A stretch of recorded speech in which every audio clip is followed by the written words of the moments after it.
ओम शांति। आज 7 तारीख के बाबा के महावाक्य हैं।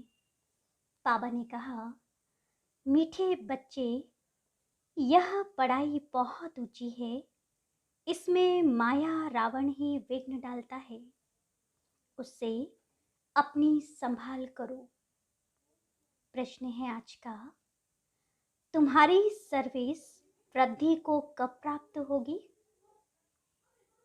उत्तर है, जब तुम सर्विस करने वाले बच्चे पक्के नष्टो मोहा योग युक्त बनेंगे, तब तुम्हारी सर्विस वृद्धि को पाएगी। तुम सबका उद्धार करने के निमित्त बन जाएंगे। जब पूरा निश्चय बुद्धि बनेंगे, बाप के हर डायरेक्शन को अमल में लाएंगे, तब सर्विस में सफलता मिलेगी। गीत बजा है, मैं एक नन्हा सा बच्चा हूँ। ओम शांति। बाबा आकर छोटे छोटे बच्चों को ही समझाते हैं। कोई छोटे हैं, कोई मीडियम है, कोई बड़े हैं। बड़े उनको कहा जाता जो ज्ञान को अच्छी रीति समझ और समझा सकते हैं। जो नहीं समझा सकते उनको छोटे बच्चे कहा जाता है। छोटा बच्चा तो फिर पद भी छोटा, ये तो समझने की बात है। मनुष्य पानी में स्नान करते हैं, कुंभ मेला मनाते हैं। अभी कुंभ माना संगम। संगम का मेला तो है ही एक बड़े ते बड़ा, जिसको ज्ञान सागर और ज्ञान नदी का मेला कहते हैं।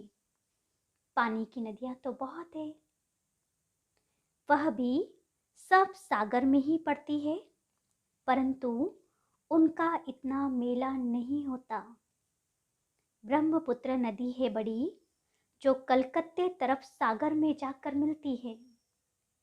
ऐसे तो सरस्वती, गंगा आदि बहुत नदियां हैं जो सागर में जाती हैं। नदियों में फिर तालाब आदि बनते हैं। तो बच्चे जानते हैं ज्ञान सागर एक शिव बाबा है। यह ब्रह्मा भी ज्ञान नदी ठहरी। इनका और ज्ञान सागर का मेला है। वास्तव में इनको ही सच्चा कुंभ कहा जाता है। सबसे बड़ा मेला है यहाँ ज्ञान सागर के पास आना। यह ब्रह्मपुत्र बड़े ते बड़ी नदी है। पहले पहले यह निकली है। इनका है संगम। पिछाड़ी में जाकर मिले हैं तो उनको पहले उनसे निकले हैं। तो ज्ञान सागर से पहले निकला यह ब्रह्मा। फिर सतयुग में पहले नंबर में भी यह जाते हैं। सरस्वती और ब्रह्मा का मेला नहीं है, ब्रह्मपुत्र और ज्ञान सागर का मेला है। कितनी ज्ञान गंगाएं आकर मिलती हैं, बाबा ने समझाया, बहुत अच्छा है। यह जो नदियों पर रोज स्नान करते रहते, अब उनसे बचावे कौन? बाबा कहते, यह कोई ज्ञान गंगाएं नहीं है, इसमें तो कच्छ मच्छ सब स्नान करते हैं। जो रोज स्नान करने जाते उन्हों को समझाना चाहिए कि तुम यह करते करते कंगाल बन पड़े हो। तीर्थों पर मनुष्य बहुत खर्चा करते हैं ना, यहाँ खर्चे की तो बात ही नहीं है। जब मैं आता हूँ तो आकर सबकी सदगति करता हूँ, नॉलेज देता हूँ। कौन सी नॉलेज? मन मना भाव।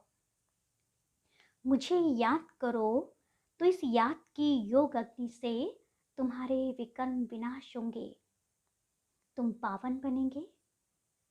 योग से ही तुम पावन बन सकते हो, न कि पानी की नदी में स्नान करने से। वास्तव में यह ज्ञान स्नान है। वह पानी की नदियाँ, यह ज्ञान नदियाँ, इसमें सिर्फ बाबा को याद करना है। इनको स्नान भी नहीं कहा जाए, यह तो बाबा मत देते हैं। ज्ञान से सद्गति होती है। तुम 21 जन्मों के लिए सद्गति में आकर फिर दुर्गति में आते हो। सतो प्रधान से सतो रजो तमो में जरूर आना है। यह सब बातें तुम बच्चे ही समझते हो और यहाँ बच्चे ही आते हैं रिफ्रेश होने के लिए, और नया तो कोई आ न सके। बाबा कहते, मैं बच्चों के आगे ही आता हूँ, यह तो गुप्त माँ हो गई। तुम बच्चे कोई से प्रदर्शनी मेले का उद्घाटन कराते हो तो उनको कुछ समझा कर फिर कराना चाहिए। ऐसा न हो कुछ उल्टा सुल्टा बोल दे। यह तो लाचारी कराना पड़ता है उठाने के लिए। कुछ समझे तो कह सके ये संस्था बहुत अच्छी है, मनुष्य से देवता बनाने वाली है, परंतु इतना कोई समझाते नहीं है, न किसी की बुद्धि में बैठता है। जिन जिन से उद्घाटन कराया है उन्होंने कोई बात समझी ही नहीं है। कोई को भी निश्चय नहीं हुआ। इतने जो आए हो, इतने जो आए उन्हों में भी किसी को सेमी निश्चय कहेंगे, जो फिर आकर कुछ न कुछ समझने की कोशिश करते हैं। हजारों समझने के लिए आते हैं, उनमें से 5-7 निकलते हैं, तब कहा जाता है कोटों में कोई। जब कोई प्रदर्शनी मेला आदि करते हैं तो 5-6 निकल आते हैं, नहीं तो मुश्किल कभी कोई आता है। अक्सर करके पुराने ही आते रहते हैं। उसमें भी कोई आधा निश्चय, कोई को चौथा, कोई को 10% निश्चय होता है।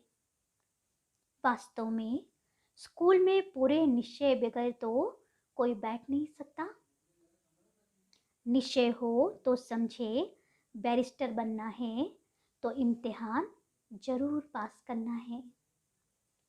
यहाँ तो संशय बुद्धि भी बैठ जाते हैं।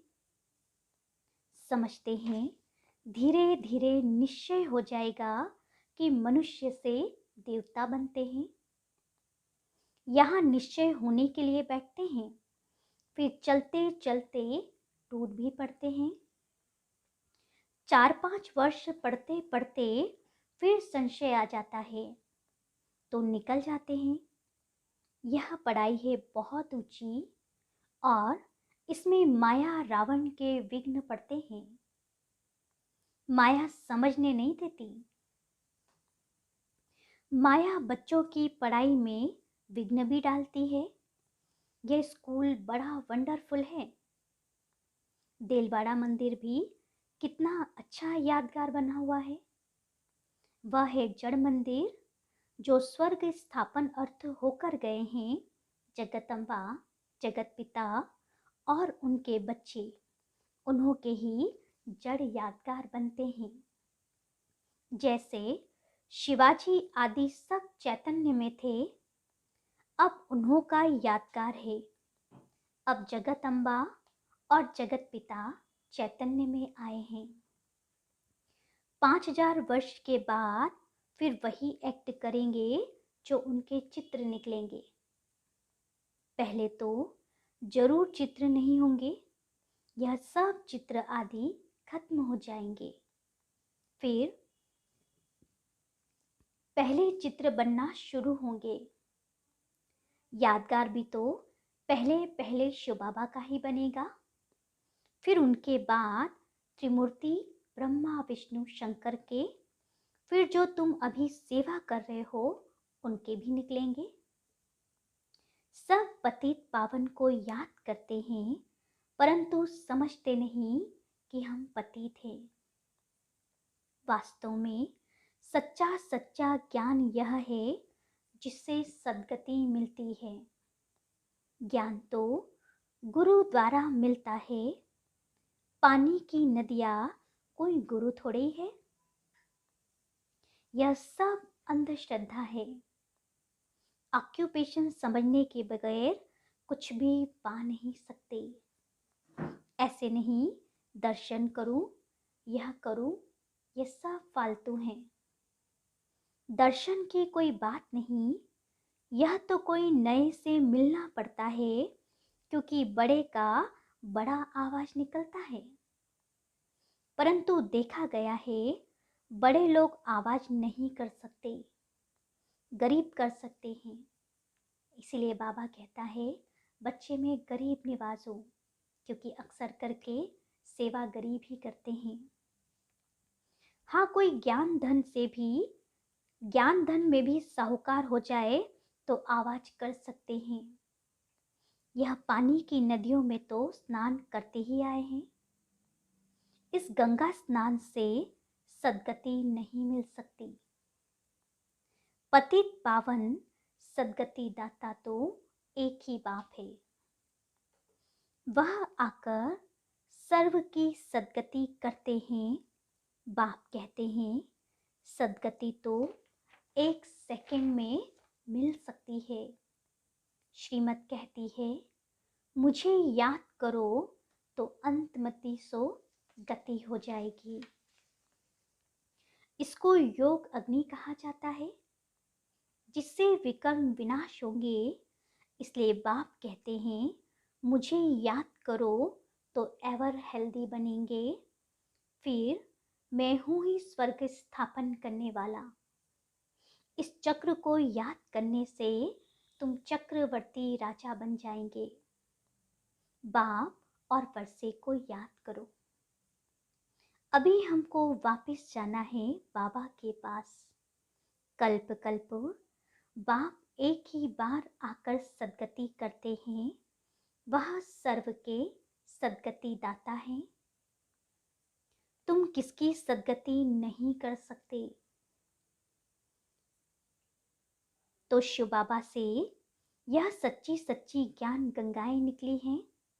शिव काशी विश्वनाथ गंगा, वह फिर पानी की गंगा समझ लेते हैं। उनको समझाना चाहिए तुम योग युक्त होंगे तो सर्विस भी कर सकेंगे। नष्टो मोहा, अच्छी योगिनी जो होगी वह पूरी सर्विस कर सकेगी। पिछाड़ी में तुम्हारी बहुत सर्विस होगी।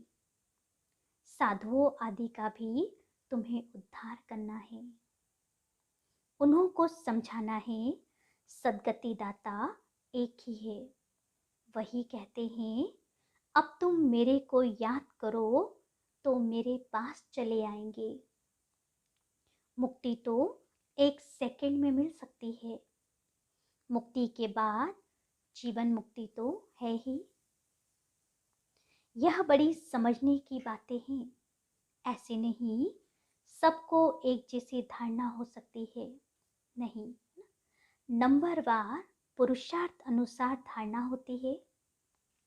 पॉइंट्स बहुत अच्छी अच्छी है। पॉइंट्स भी धारण हो तो नशा भी चढ़े, है ना। बाबा रोज इसलिए रिमाइंडर कराते हैं कि बच्चे ज्ञान की अच्छी अच्छी पॉइंट्स को धारण करेंगे, अच्छी धारणा होगी तो नशा चढ़ेगा। बाबा बहुत सहज तरीका बताते हैं। फिर भी कोई कोई लिखते हैं बाबा कृपा करो, बाबा शक्ति दो। तो बाबा समझ जाते हैं यह भगत बुद्धि है ना, क्योंकि अभी भी वही मांगने वाले संस्कार खत्म नहीं हुए। भक्त तो ढेर हैं और सब गाते हैं पतित पावन आओ, याद तो सब करते हैं। कहते हैं ओ गॉड फादर, परंतु समझते नहीं। तो मर्सी कृपा फिर कैसे होगी। वास्तव में त्रिमूर्ति है यह। ऊपर में शिव बाबा, फिर ब्रह्मा कुमार कुमारियाँ तो यहाँ मौजूद हैं। स्त्री पुरुष दोनों कहते हैं हम ब्रह्मा कुमार ब्रह्मा कुमारी हैं, तो दोनों भाई बहन हो गए। तुम भी प्रजापिता ब्रह्मा की संतान थे, परंतु अभी नहीं हो, जानते ही नहीं हो। गाते तो हैं कि पति परम पिता परमात्मा प्रजापिता ब्रह्मा द्वारा मनुष्य सृष्टि रचते हैं, तो जरूर पहले पहले ब्राह्मण धर्म होगा ना। जब सृष्टि रची जाती है तब ब्रह्मा कुमार ब्रह्मा कुमारी होते हैं। फिर उस धर्म की स्थापना हो और अनेक अधर्मों का विनाश हो जाता है। इस समय तुम ब्रह्मा कुमार और कुमारियां हो, फिर बनेंगे दैवी कुमार और देवी कुमारियां। फिर कभी विष्णु कुमार, कभी क्या जन्म लेते और बनते रहते हो। अभी तो तुम ईश्वरीय कुमार, फिर होंगे दैवी कुमार। बाद में देखो नाम भी कैसे कैसे रखते हैं, बसरमल, बेगनमल आदि। सतयुग में ऐसे नाम नहीं होते। अब तुम्हारे नाम कितने रमणीक बाबा ने भेजे। तुम बच्चों को अभी बाबा के डायरेक्शन पर अमल करना चाहिए। तुम्हारी सौदागरी भी बेहद की है। बड़ा सौदा करेंगे तो बड़ा पद मिलेगा 21 जन्मों के लिए। बहुत करके गरीब अबलाएं ही अच्छा वर्षा पाती हैं, धनवान नहीं पाते। धनवानों में फिर भी स्त्रियां कुछ पाती है, पुरुषों का तो पैसे में ममत्व रहता है। मेरा मेरा करते रहते हैं। लौकिक बाप के वारिस तो बच्चे ही बनते हैं। यहाँ तो बाप कहते हैं मेल चाहे फीमेल दोनों ही वर्षा पा सकते हैं। देखा जाता है माताएं जास्ती वर्षा पाती है, इसलिए शक्ति नाम गाया हुआ है। कन्याएं माताएं अच्छा पद पाती है, इसलिए बाप को कन्हैया भी कहा जाता है। यह दिलवाड़ा मंदिर तुम्हारा पूरा यादगार है। समझाने से बड़ा नशा चढ़ना चाहिए।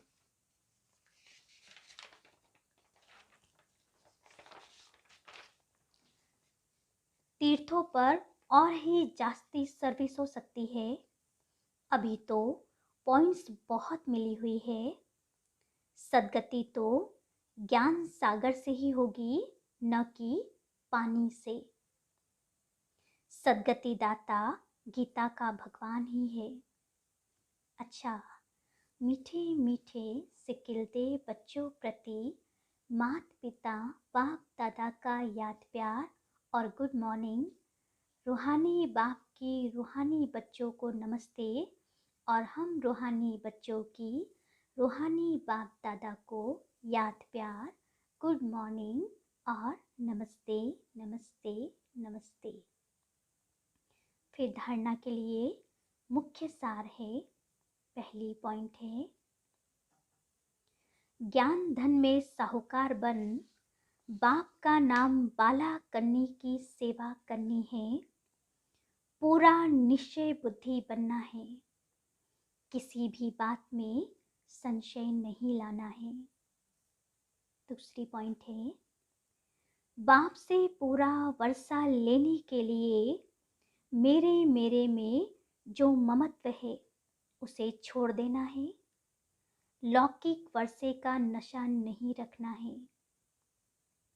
वरदान है, दुआओं के रॉकेट द्वारा तीव्र गति से उड़ने वाले विघ्न प्रूफ भव। डिटेल है, मात पिता और सर्व के संबंध में आते हुए दुआओं के खजाने से स्वयं को संपन्न करो, तो कभी भी पुरुषार्थ में मेहनत नहीं करनी पड़ेगी। जैसे साइंस में सबसे तीव्र गति रॉकेट की होती है, ऐसे संगम युग पर सबसे तीव्र गति से आगे उड़ने का यंत्र अथवा उससे भी श्रेष्ठ रॉकेट सबकी दुआएं हैं, जिसे कोई भी विघ्न जरा भी स्पर्श नहीं कर सकता। इससे विघ्न प्रूफ बन जाएंगे, युद्ध नहीं करनी पड़ेगी।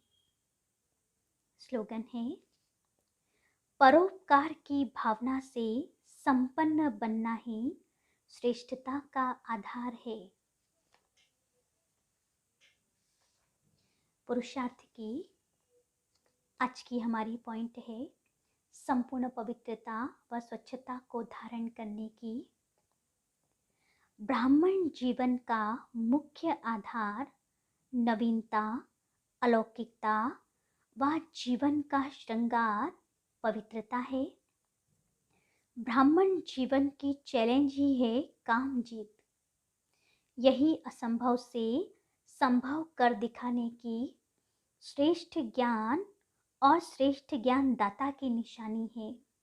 जैसे नामधारी ब्राह्मणों की निशानी चोटी और जनेऊ है, वैसे सच्चे ब्राह्मणों की निशानी पवित्रता और मर्यादाएं हैं। अच्छा, ओम शांति।